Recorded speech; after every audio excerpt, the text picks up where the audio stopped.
Hey stop! Tu roules sur le boulevard BD? Cet album est fait pour toi. Green Class, tome 4, l'éveil.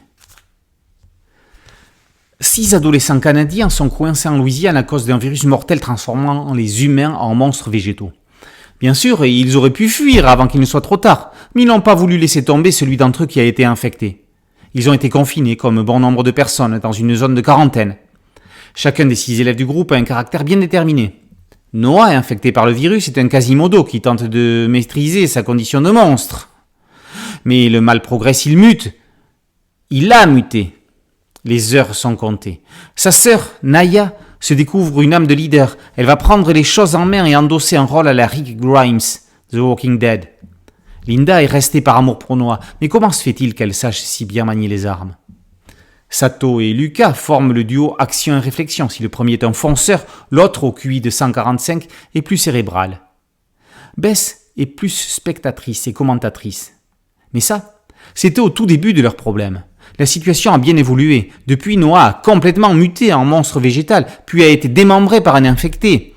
Par ailleurs, des militaires rebelles, lyotés en tête, ouvrent une porte entre les deux mondes, celui des mutants et le nôtre, pour faire entrer les grands anciens. L'armée américaine tente de contrecarrer leur plan. Naya et ses camarades ont encore l'espoir de sauver Noah, mais l'infection mondiale gagne du terrain.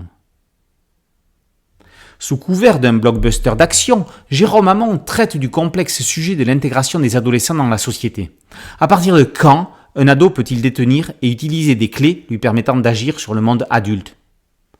L'ado peut se trouver embringué bien malgré lui sur des pistes ou dans des aventures qui le dépassent. L'adolescence s'avère correspondre à l'heure des choix. Fini l'insouciance de l'enfance, fini la passivité somme toute confortable. L'ado est contraint de s'investir s'il veut s'intégrer à la jungle du monde adulte. Encore faut-il qu'il parvienne à le faire. L'adolescence, c'est aussi la métamorphose physique du corps, pas simple non plus à gérer comme pour les mutants de Green Class. Voilà le véritable sujet sous-jacent de la série. Ce 4e épisode, très dans l'action, permet à David Tako de faire éclater tout son talent. Les nombreuses scènes d'action dans les tunnels des carrières de Moss Hill lui laissent tout loisir pour s'exprimer. Indéniablement, le scénariste Hamon met sur le devant de la scène le dessinateur Tako, lui offrant sur un plateau de quoi faire le spectacle.